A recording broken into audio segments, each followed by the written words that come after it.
Out in the field or anywhere, wind is the wild card. It's the unpredictable variable that's going to determine most likely whether you hit where you're aiming or you miss. Now, there's a variety of techniques and technology that can help you get a wind call, but let's look at some of those and see how accurate they might be and what you might want to do to get a wind call so that you can take a confident shot.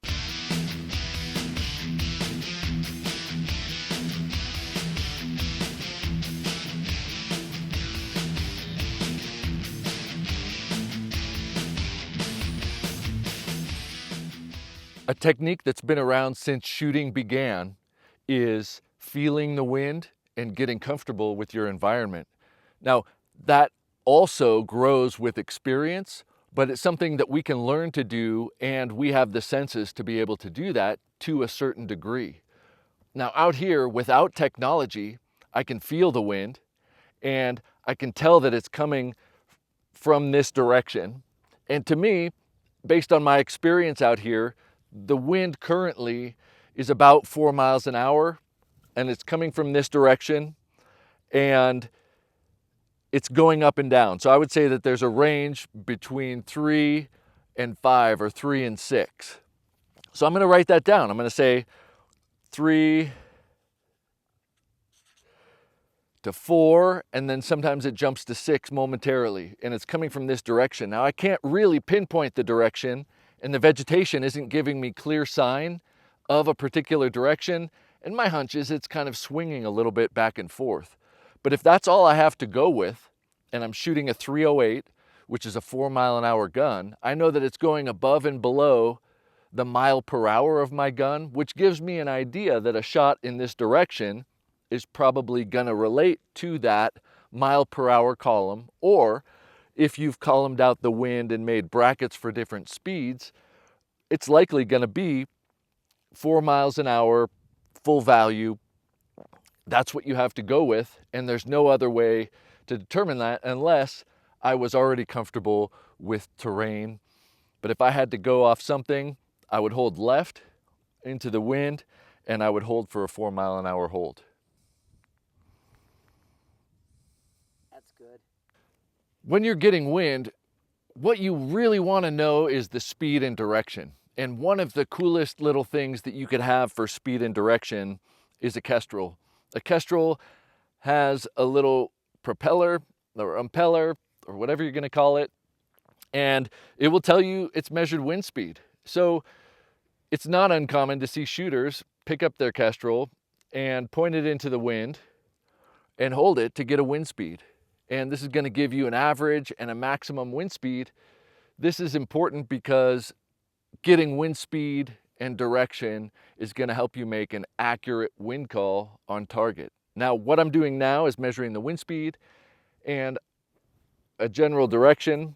A lot of people use the lanyard as where the direction's coming from, or the direction capture. And when I stop that, I'm getting 3 to 4 miles an hour. So 3 average, 4 high, and it looks like it's coming from, based on the target, 10 o'clock. So I'm gonna write that down. I'm gonna say Kestrel, 3 to 4 at 10 o'clock. Okay? Now, if you were gonna run with that, great, you know what you did. You got a speed, you eyeballed the direction. If we did a capture, you would have the capture angle, and you would have a firing solution based off of that.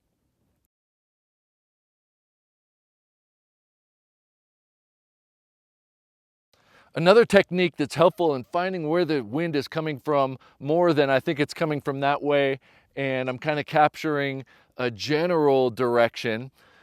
In addition to finding the boil, if you have a Kestrel, not only can you get the wind speed captured pretty effectively, right? But instead of pointing it into the wind and kind of eyeballing where it's coming from, because sometimes it's kind of hard to extrapolate the exact direction that it's coming from, and the lanyard may or may not blow into that direction, what you can do is turn it sideways until the propeller stops moving. And what I'm seeing here is that, where we are, I don't know if you could see that. This is the direction that it's stopping, and it's kind of going a little bit back and forth, but there, it's stopped completely. So if I take the seam of this and draw down here, superimposed with the rifle, I can get an angle, and that angle can give me a very specific adjustment to a wind speed that we may have captured. And I captured 6 miles an hour.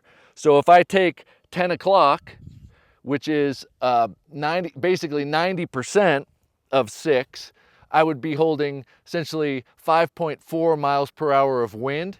And I might round it down to 5, or if I'm feeling more gusts than I am lulls, 5 to 6 would be my wind hold.